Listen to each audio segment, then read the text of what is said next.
Awesome. Who all is check and check out?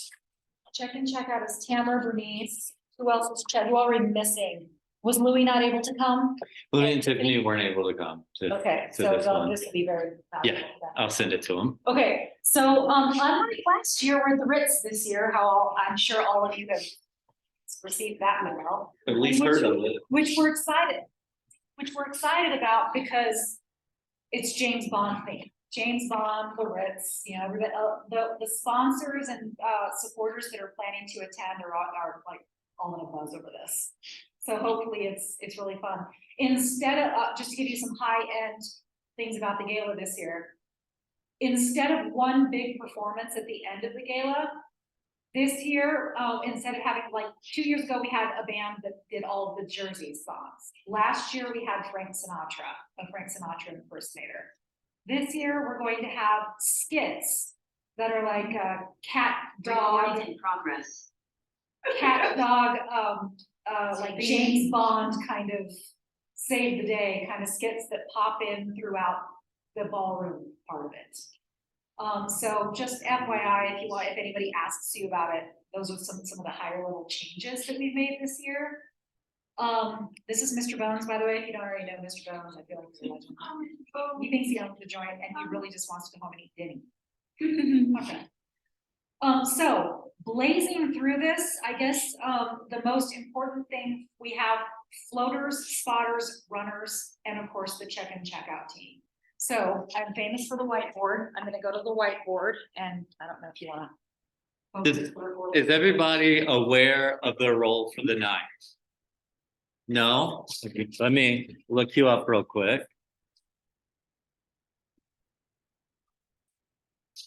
What's your first and last name? Rebecca. Okay, so it looks like you're one of our spotters tonight. So that'll come really in handy later when we start showing this stuff, but we'll get there. What's your first and last name? Dominguez? Yeah. You're a floater. Which will make sense. Yeah. She's like, okay, I'm the floater.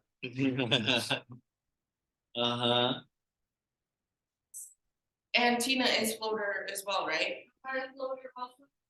I think you are. Yeah. Okay, we're gonna make this as fun as possible.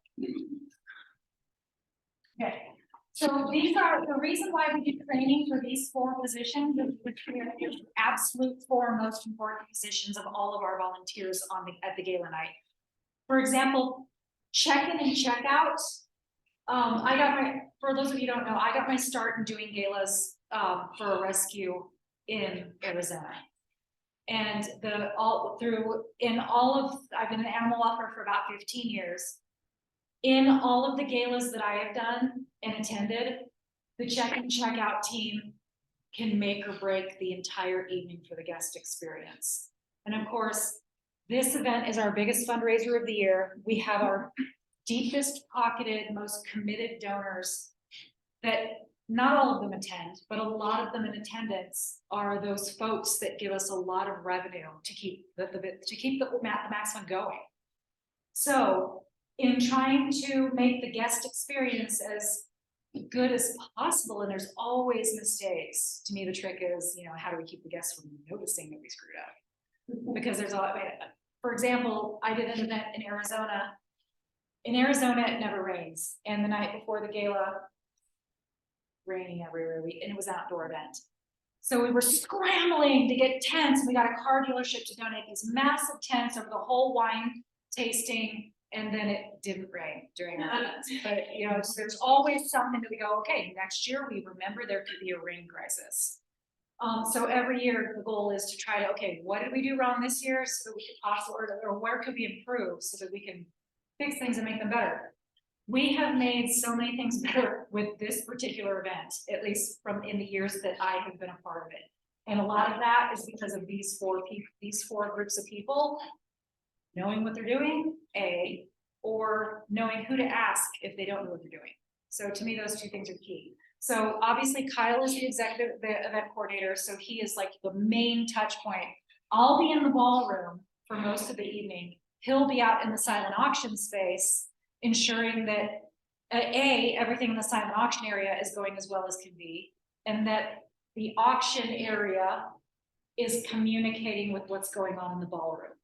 So the check-in checkout team, they're like the next in line of the volunteers. And I'm only saying that every volunteer is required for the gala to run smoothly.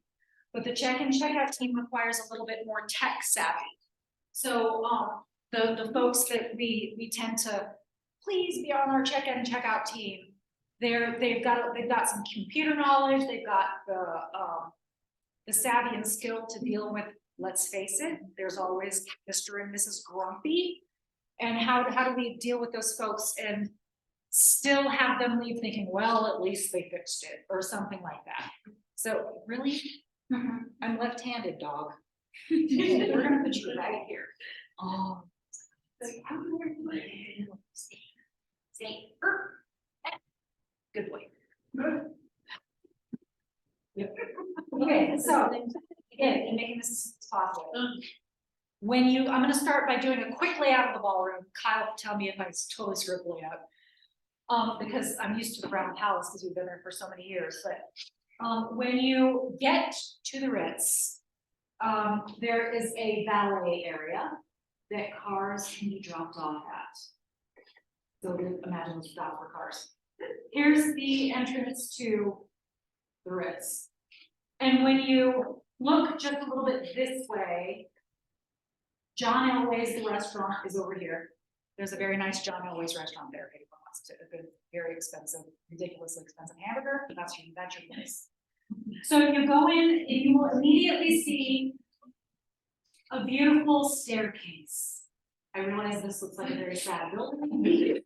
This is a staircase. At the top of the staircase, we're planning to have the Max Fund logo. Don't ask me how to go. Anyway, you're gonna see it glowing at the bottom of the stairs. Max Fund logo. Go up those stairs is where everyone will go. And then when you get up the stairs, you will see you'll turn around a little bit and go up another flight of stairs. Yeah, those are stairs. Anyway, you get to at the top of the stairs, you're gonna see all the check-in tables. So when people come to the top of the stairs, they are facing our wonderful check-in checkout team. Make sense? And that's not even straight. Oh my gosh. Okay, so right behind the check-in checkout team is going to be the mystery VIP cocktail.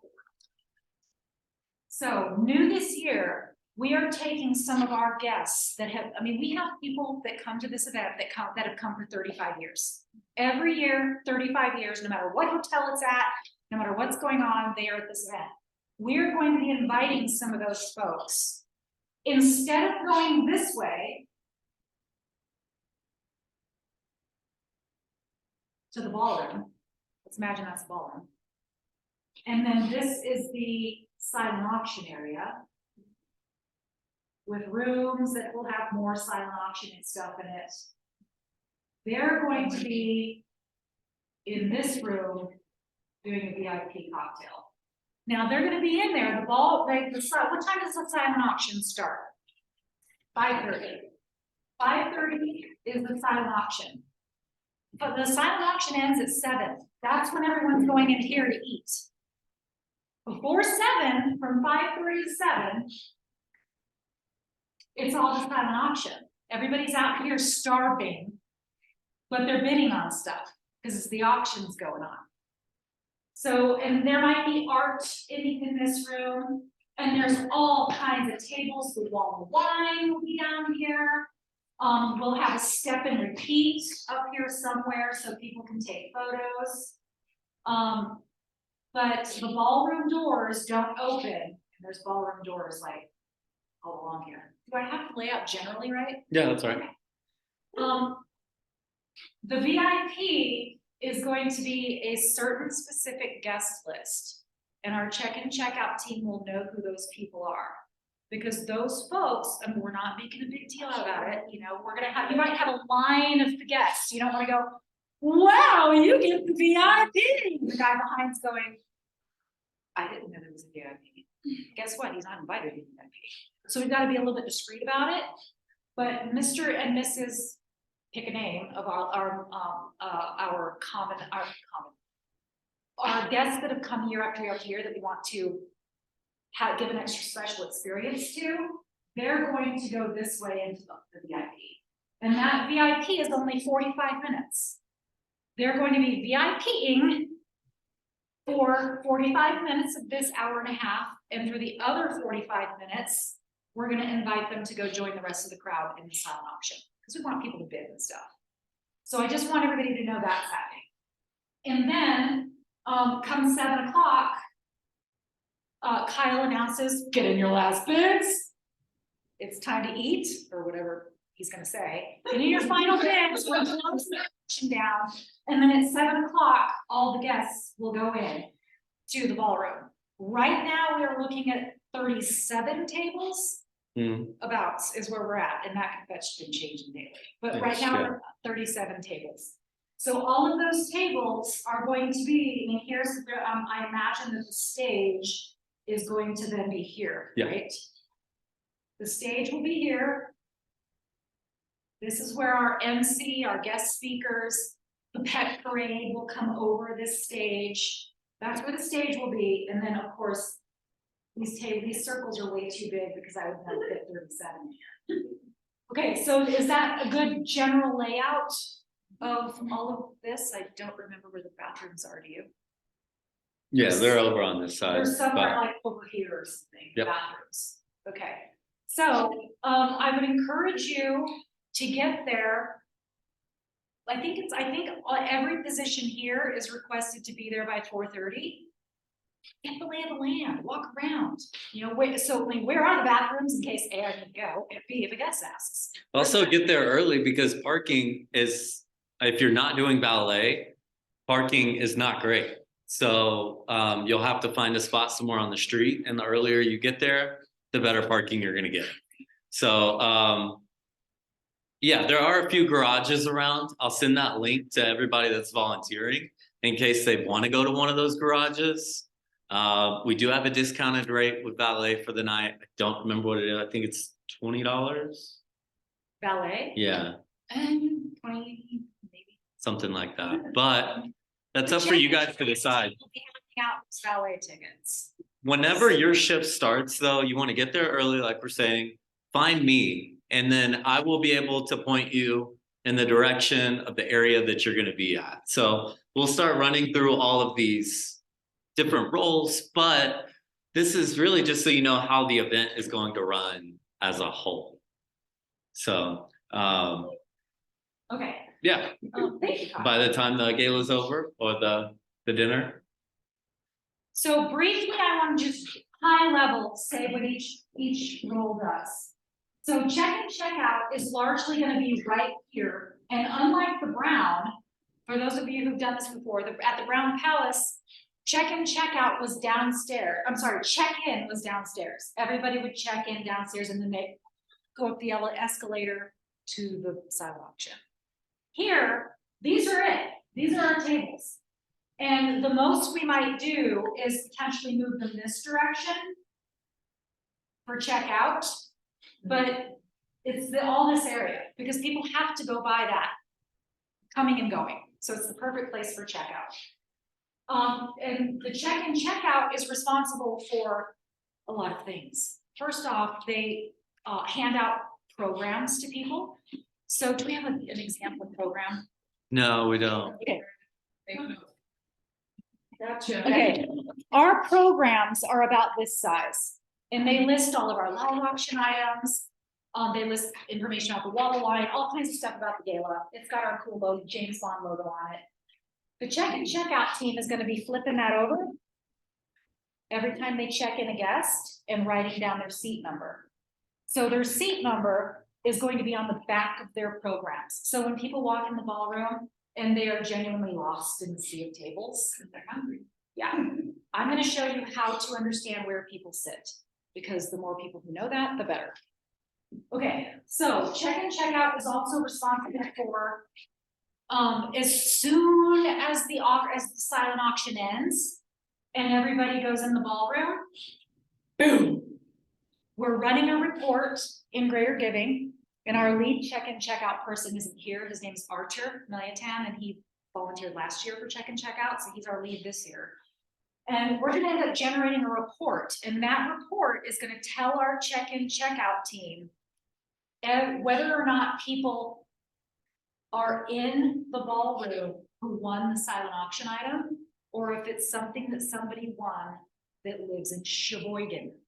Because we have a mobile auction, which means anybody can log in and bid on our stuff. Most people will be here in Colorado, but some people might log in, buy a gift card, and we just mail it to them. It's super easy peasy. So how do we know if all of this stuff on the tables has to go back to Max Fund and get put downstairs for people to pick up the next couple of days here? We know that by running a report that tells us, does every auction item that gets sold, and there's going to be over 100 packages. Every auction item that gets sold will tell us if the winning bidder has a bid number. If they have a bid number, that means they're in the gala. If they don't have a bid number, automatically those items need to get put in the storage room, which will be this room because the VIP is over with. They're all in here eating. So the check-in, check-out team is going to take the lead in, okay, we got our report. This is the list of items that people in the ballroom are going to want to potentially pick up and pay for when they're done. And this is the list of items that can go right in here so that they can automatically be loaded on the RV when we start checking people out and the tear down crew comes. Because all of that stuff, and some of our guests, when they go check out, they may not even check out. Because we collect people's credit cards as they check in. And if they win something, they already know they can sign up to come pick it up this coming week. They don't want to deal with bringing a wagon. I just want a wagon. I really don't want to drag that to my car at the Ritz. So we're going to take it back here and they can pick it up here a couple days after the event. Sorry, I'm a little bit all over the place, but at any rate, so just some of the duties of the check-in, check-out team. And there is another training for the check-in, check-out team where we talk about the actual software package that they're using, but just high level, this is what's going on with check-in, check-out. Check-in, check-out is also very, very important with customer service. And I mean, all of these positions are. But making sure that when people come out of the ballroom after the end, I was going to say after the entertainment, after everything is over and all the guests come out and make their way towards the checkout, we want to have only items on the tables in the silent auction area that are going home with these people. If this is still loaded with stuff that actually needs to go back to Max Fund, and we knew that, it takes a lot of time to find a person's correct package. So the goal, as soon as the auction ends, is to do a sort. Does it get put on the tables in bid number order based on who won it? Or does it go in here to get taken back to Max Fund? Is that the check-in, check-out people that do all that? They're getting help from runners and, I mean, sometimes spotters and floaters help too, but the runners and the checkout team, they are the ones that help with this mass sort. Check-in and check-out will stay at the table. Most of the night, yeah. The goal is to keep them in their chairs because they're the ones that can run the credit cards. So, I mean, occasionally there will be need for a check-in, check-out person to get up, but the reason we have runners is so they don't have to get up. Runners are who run for the check-in, check-out people. If a check-in, check-out person says, Mr. and Mrs. Smith are checking out, and runner, they won bid item number 402. The runner goes and gets it off the tables and brings it to the checkout team, their checkout person, so that the checkout person doesn't have to get up and go find stuff. All they're doing is chatting with Mr. and Mrs. Smith, making sure the credit card looks good. Thank you so much for coming. Do you want to grab one of these mystery bottles of wine that didn't sell during the auction? They're engaging with the customer while the runner is going and finding the item and bringing it here so that Mr. and Mrs. Smith can take it home if they don't want it to just go in the VIP room and have it brought back to Maxland, and they'll fill out the sign up genius form. It's online. You can go there and find it now. You can plan on buying something. I don't know if I'm gonna win anything, but I hope I do. So I'm gonna go ahead and put in the slot for pickup on sign up genius. You can do that now. So a lot of people are, now that this is gonna be year 3 of us using sign up genius for people to come and pick their items up, people are learning they don't have to wait in line for their stuff. As long as we have their credit card on file, they can walk out of the bedroom, 5 folks in line, and just go. Sit bedroom. I said, what? Bedroom. It's because I need a bedroom right now. Wow. Keep me in check, please. Keep me in check. Okay, right, I'm trying to see, right, oh, floaters. Who here is a floater? So floaters are also very, very important because they do 2 things. They get there at 4:30, and in addition to learning where the bathroom is, you learn what area of tables am I going to be in charge of overseeing? Because sometimes stuff walks away and we don't want things to walk away. We lost a very, very valuable ring one year, and the panic that ensued was ridiculous, but justifiable. And turns out the lady who had donated it had picked it up and was walking around showing everybody, did you know you can bid on this over at table 7? I mean, it was wonderful, we sold it, but we were all panicked. Stuff can't walk away. It's not good if stuff walks away. Okay, so that's what the floaters do. They also help people with, ma'am, do you want to bid on this amazing item on this table? Learn your items. Get there early and go, ooh, that's a really cool pack. What else is included in that? Read up a little bit about it, maybe find it on your phone in the auction packages. Know how to find your items online on your phone. So you go, oh, you know what? This amazing ring is 14 carats. Did you know that? I mean, encourage people to bid. It's fun. People love it. So that is the role of the floaters. Engage with the guests. Get them, hey, did you see this package over here? You might want to bid on it. It's got 7 bidders already. And is there anybody here who is unfamiliar with how the mobile bidding works? Great, so I will go ahead and explain it. It used to be that It used to be that every item, let's say my computer is for sale at the auction. It used to be that every item had a beautiful piece of paper here, took up a ton of room. And every item had a pen next to it, and people would walk by and go, maybe I will put my bid number there, and that means the bidding. They put their bid number down, and then they sit down here and watch it to hope nobody else bids on it. And they're hijacked by their item of choice all night. I can't leave this table, Herb. I don't want to walk away. Someone else might get an item. What mobile bidding has done is, in addition to making it so that people outside of our gala who chose or could not come, they get to bid too. All they have to do is go to the website, or if you buy tickets, you get an email that invites you, and you log in and you register essentially. You can put in your credit card in advance of even bidding on anything if you want to. And then you walk by and you go, maybe I want that. You find it based on its bid number, and you go bid. And now you're in the running. You're in the running for whatever dollar amount. And then here's the kick. I don't have to babysit this anymore, because I'm gonna get a text message if someone else outbids me. So then I can walk away, I can go bid on something over here, I can get my selfie taken at the selfie station, I can go get a drink, whatever. And you know that if you get outbid, you're gonna get a text, and you can go, oh no, they're not outbidding me. And then you hit it again, and now you're the. So this happens until 7:30, sorry, 7 o'clock. At 7 o'clock, our computers know to not take any more bids. You're done. Whoever was the last one, whoever got that last text and hit the button, they won the item. Sorry, friend. Does anyone have any questions on that? So it means that we don't have to deal with paper. A lot of people miss the paper. The ones who have come for 35 years miss the paper. Not all of them. Some of them think it's cool too, that they can share the auction link with their kids or whatever, and they can bid too.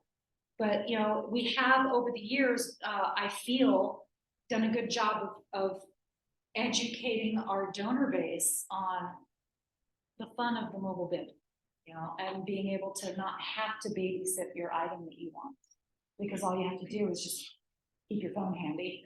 The downside, and there are downsides to everything, is you'll see guests like this.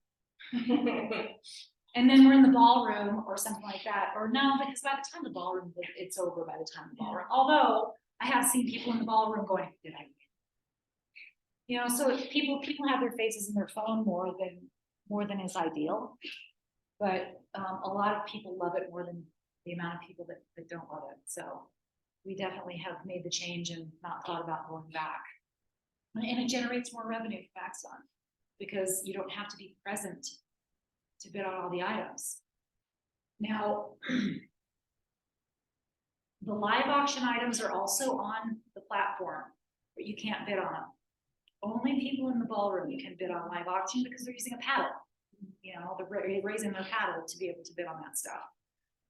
So, any questions on the differences between check-in, runner, spotter? Actually, we haven't talked about spotters. Do you have a paddle in the chance? So. No, I don't, but yeah, I've got the templates here for you. Everybody knows what bidding paddle looks like, right? So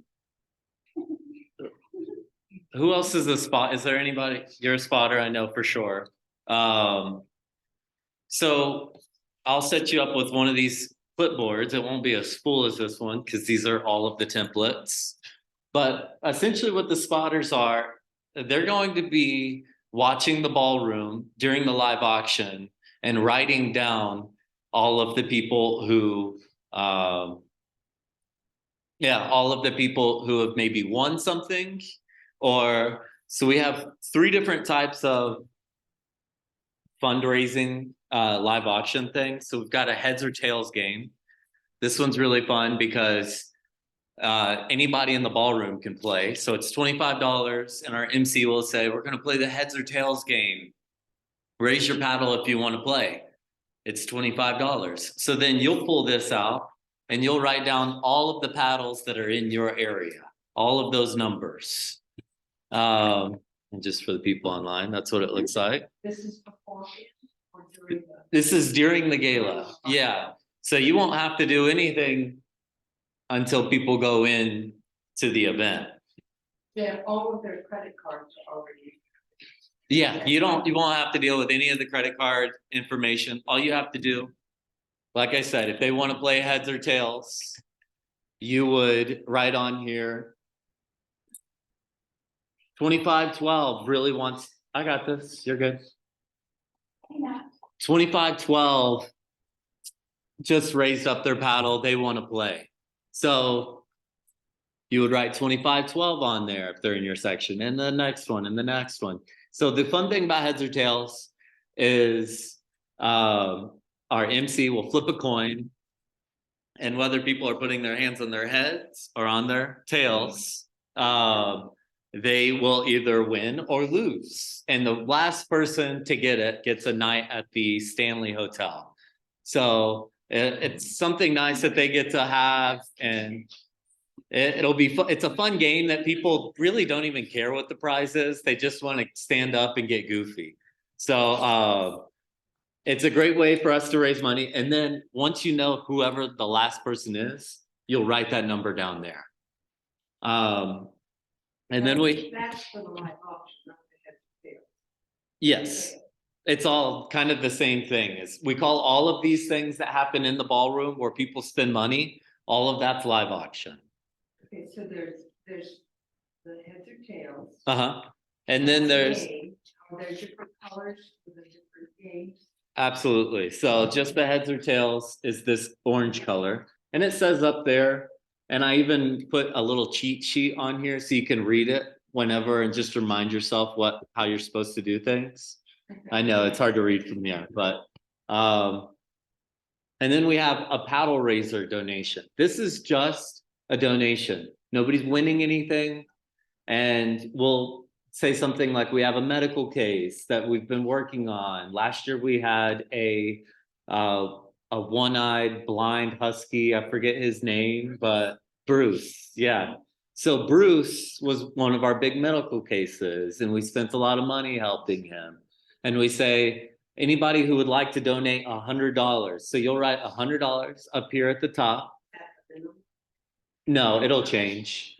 And then all of the people that want to donate $100, and then he'll say $500, and then you'll use another sheet. You'll write 500 at the top, and you'll write down all the paddle numbers that show up.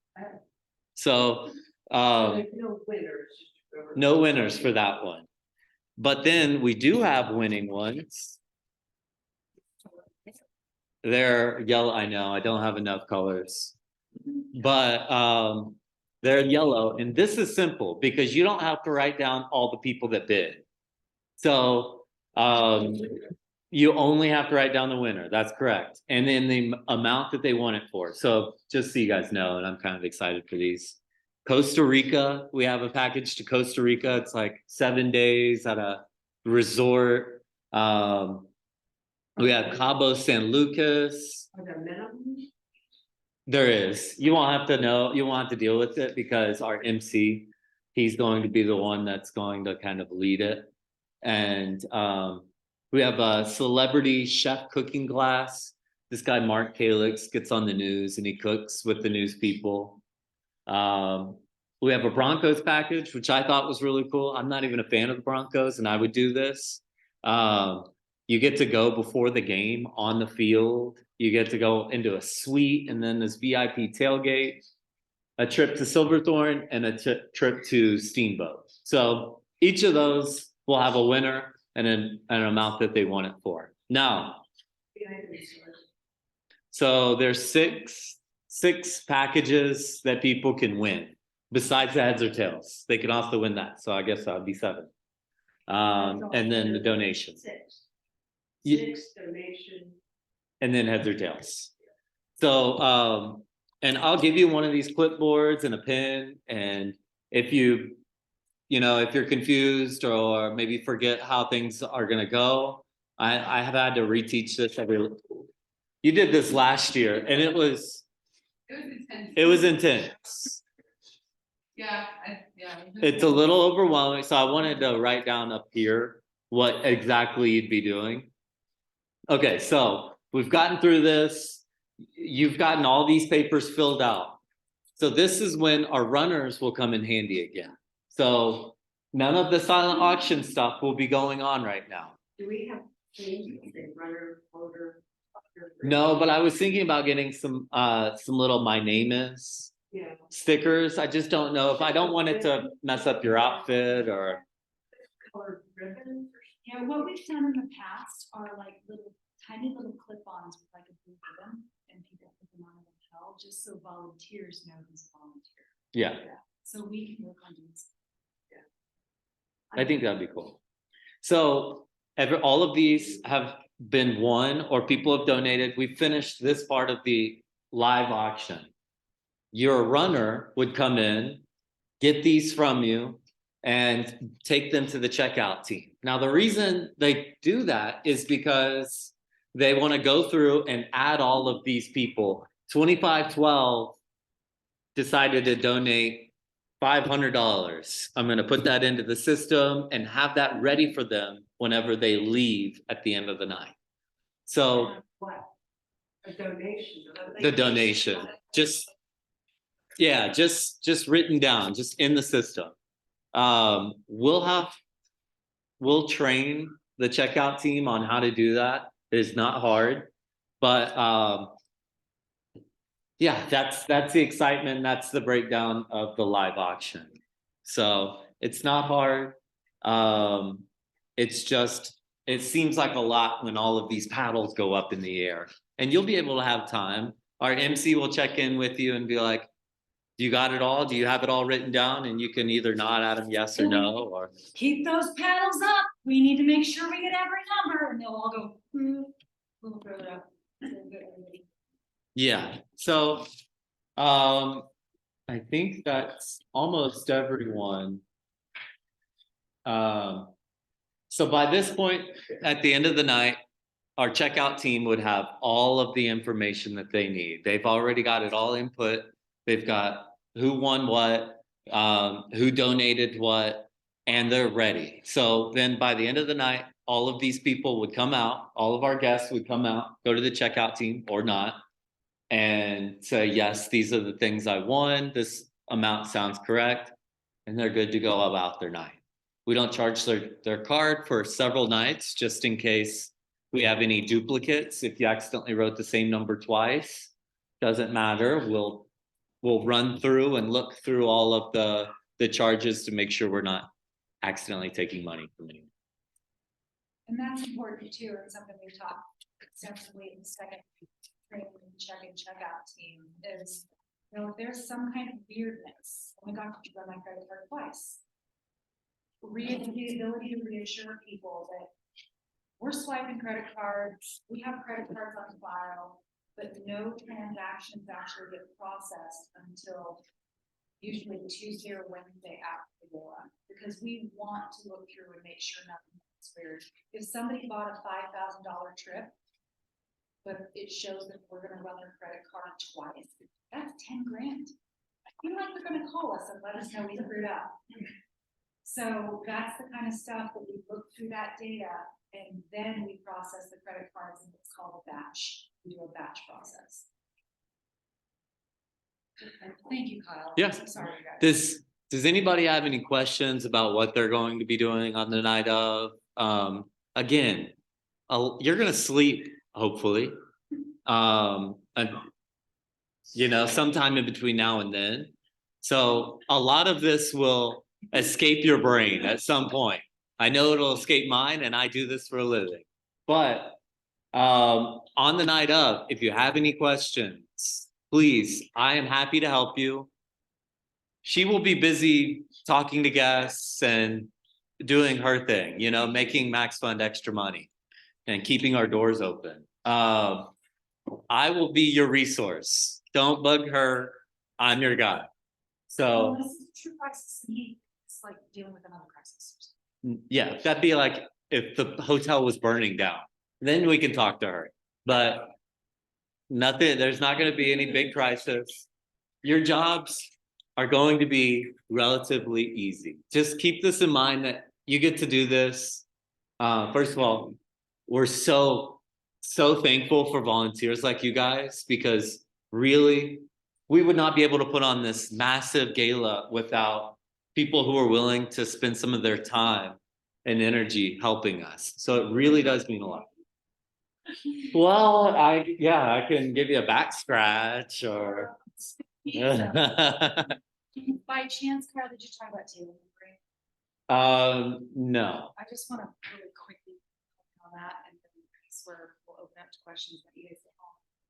This is a zoomed in view of the ballroom. So again, have stage, 3 doors here, checkout teams over here, and all those different, all the silent option stuff is over here. So everybody's going to go in to these rooms. Stage is going to be over here, and there's going to be, like right now, I told you we're at 37 tables. So how in the world do you know where this person sits? Is it 10-inch table or 8? 10. Now I will say that some people call me up and go, oh my gosh, I bought a table for 10, but we have 11. We can actually seat up to 12 people at a table. They have to buy extra tickets for that. But you will see some tables that might have 11 or 12. So,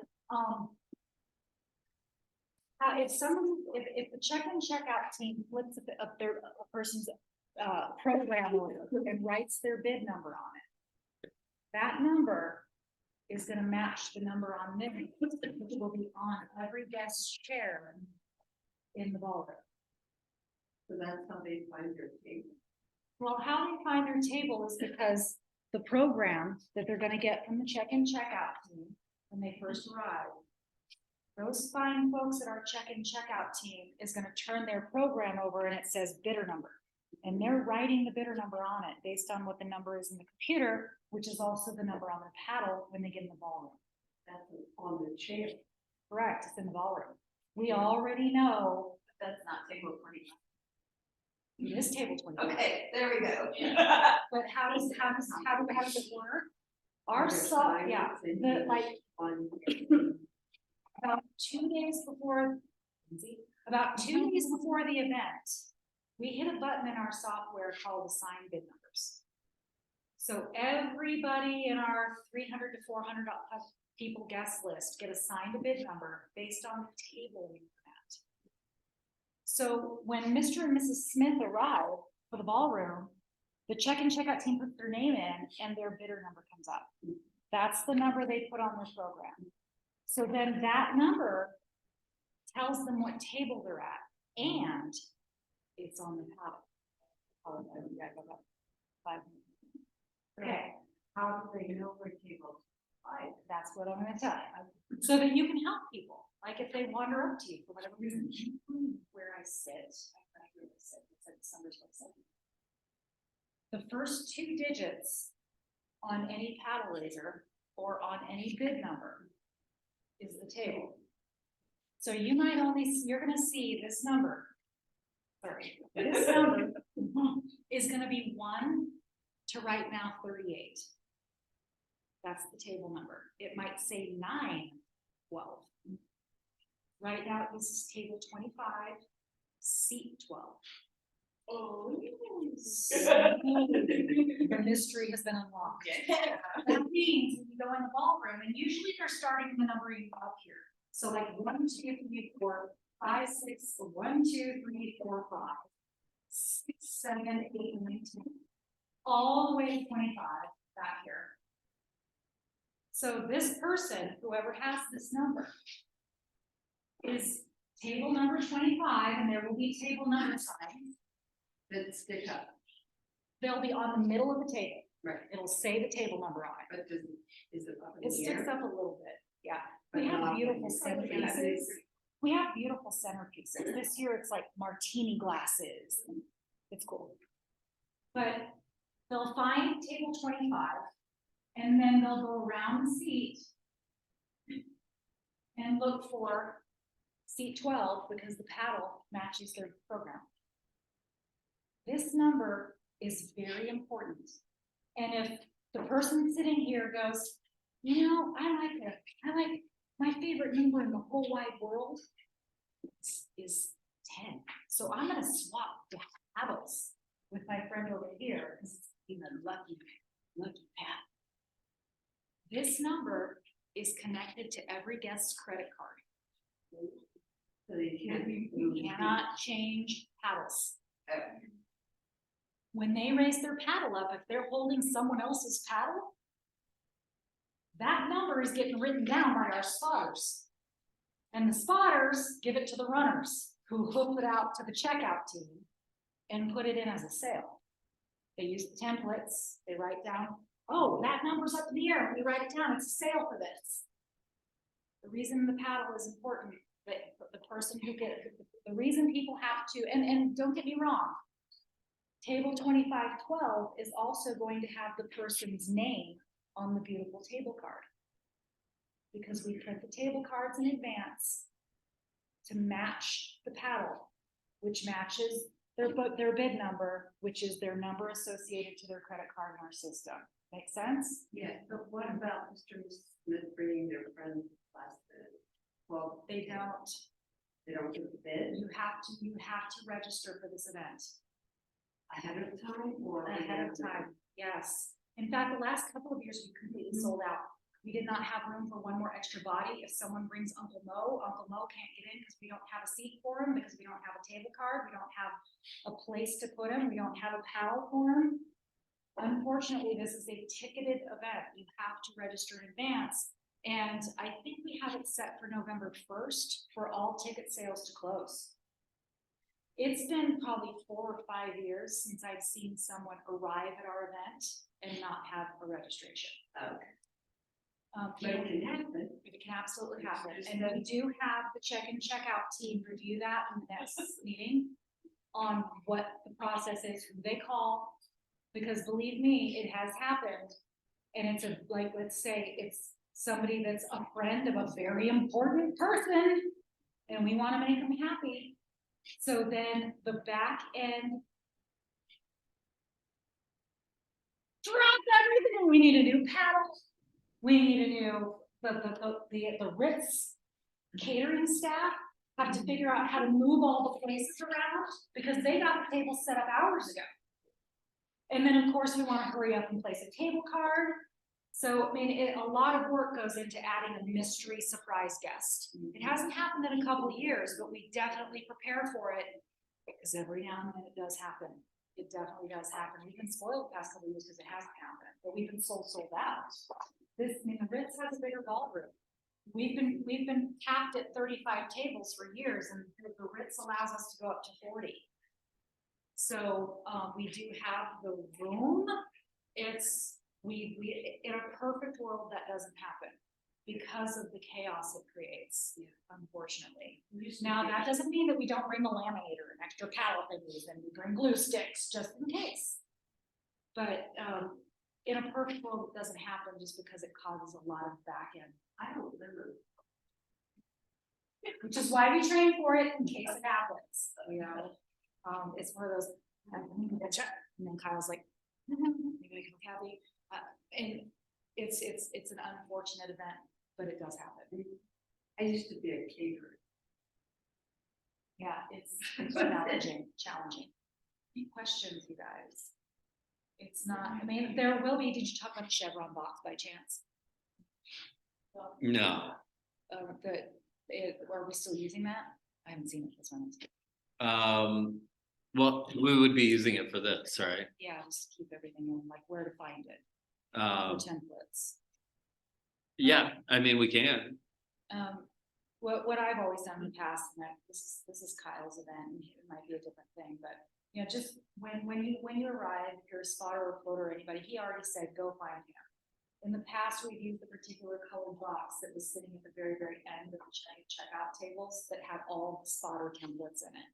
Yeah, it would have this in Yeah, there. yeah, all the spotter templates, just because, you know, we are so much more organized and we run this event so much better that I feel, and there's enough people participating that have done it year after year that we don't have the problems that we used to in the past, but it used to be people would show up and have no clue where to find anything and no clue who to go to ask.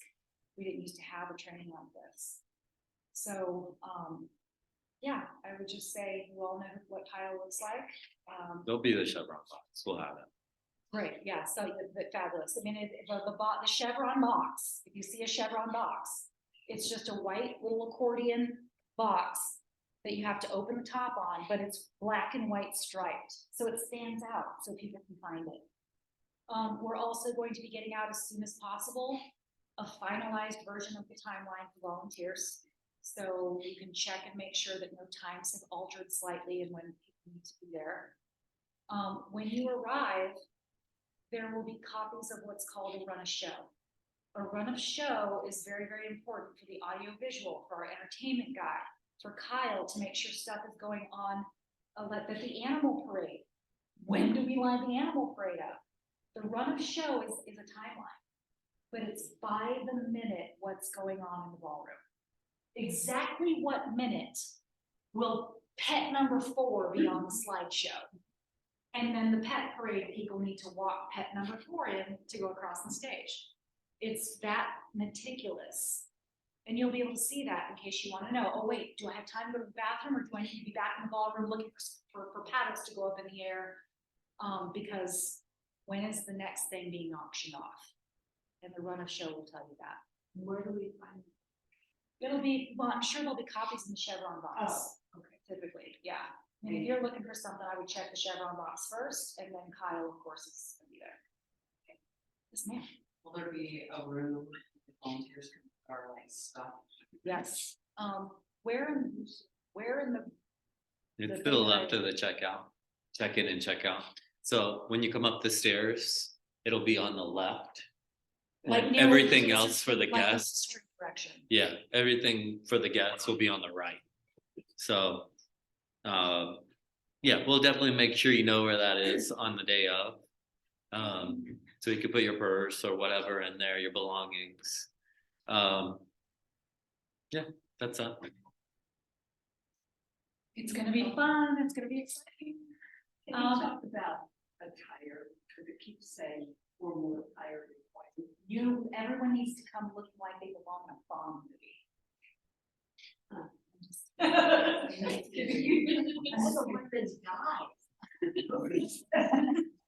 We asked all of the people in this position to wear formal attire. And if you don't have. My suggestion is long slacks, nice blouse. Yeah, and they haven't seen you of us. That's all we can ask people because of volunteers. We need you. Does that help? Yeah. Thank you. I know we live in Colorado, a lot of people are like, I'm not wearing tux. Well, wear a jacket. Half the men will show up in a jacket, no matter how much they wear tux. And that's fine. Runner, and it says on here, come at 7, and I think there was some discussion of come earlier if you want to bid on some Yeah, silent auction. because that if you type of come thing. earlier, then you too can stand in the checkout lane and they'll give you a bid number. Right, So that you can bid and play on your phone and like, ooh, I just won that item. so am I checking in with the check-in people? No. Or like, are we all, okay, No, Yeah. you can sign up for the silent auction from your phone. okay. So- I'm acting like I'm. Yeah, much before the event starts, we open it on the 1st, so people can start bidding and getting excited for stuff. You can sign up as soon as then. So actually, we already have people signed up. They're just ready to bid whenever it opens. And then for spotters, do we need there? Spotters, I don't think it was it 4:30? Like we said, we'll give you a more defined. That's why we put approximately on most of this. And the up-to-date timeline, watch for that in the next couple days from Ari to push that out. Yeah, She'll send out just an email. Yes, we're keeping a very good spreadsheet of everybody who's signed up and for every position. Okay. And all their contact. I can do. Perfect. We can do email very well. I can do a text. Grace, Check in, check out. 4:30. yeah. Yes, because we want to do technical checks. We want to make sure that laptops can actually connect to the internet. We have, if you get there at 5:30, we have 1 hour to hook all your stuff up and make sure that you have access to the internet, that you can talk to the printer, if we're bringing a printer. Mhm. All of that. Oh my gosh, we need one more power cord. You know, we need to be able to troubleshoot all that stuff. Yeah. You want to be there early anyways, just to be I comfortable. remember taking the silent auction stuff to check out people. I also heard pulling the bid sheet. Is it like I'm gonna be clear on the silent auction? And they'll still be writing stuff for a good hour, and then I'm sort of. Yeah, so, your priority would be the silent auction stuff. At the end of their thing, they have bidding, lunch. they can come and bring it themselves Okay. to the check-in, check-out team. But really, we would like it to where you came and took a couple off of them. That way Sure. it would stagger, that way they're not getting a stack of papers. Being like, here, input these 500 numbers, these sales. So it's really, I'll guide you because I'll be out there the whole time. I won't be eating, I won't be in the ballroom. I can help you decide, hey, I think we need some more help doing this. I'll do that as well. So, Are you going to assign a runner to every check-in person? yeah, that's what we did last year. Well, yeah, I heard it. Yeah, so Yeah, I'll give you numbers. Or your checkout person will give you numbers of baskets to go get. On the back of each of our baskets, we put this big sticker that says what number it is. You would go get that basket and then bring it. And that way the person who is checking out could be like, oh yeah, there's my doggy basket. Let's take this home tonight. I know I want some treats, something like that. We- And is it all gonna be verbal, or do I need to carry my phone, my check-in, check-out person? Hey, can you run and do? grab this basket?" They'll write it down. They'll write it down. You won't need your phone. Okay. I mean, it's an awesome resource. Just keep it on you. But gosh, there was one thing I was gonna say. We had a wheelbarrow of beer last year, Okay, and that got wheeled out of the Okay, silent auction. because I thought that would be the one that ends up in the VIP room and we're bringing it back to Max Fun for them to pick up later. Oh, no. It had like 62 beers in it. That's- Downstairs. But yeah, that I think that about sums it up. If you have any questions, if anything comes up, reach out to me. My email has been in there for you. It's events@maxfun.org. Also my cell phone's on there. Feel free to give me a call if you have any questions. Where are you, Rick? Where's the Ritz? It's 1881 Curtis Street. Does that help you? It's basically walking distance from Brown Palace. It's I don't not know that. where it is. Yeah, so it's just downtown. you know where Arapahoe is? Huh? Curtis and Arapahoe are the two. Go to around the security building?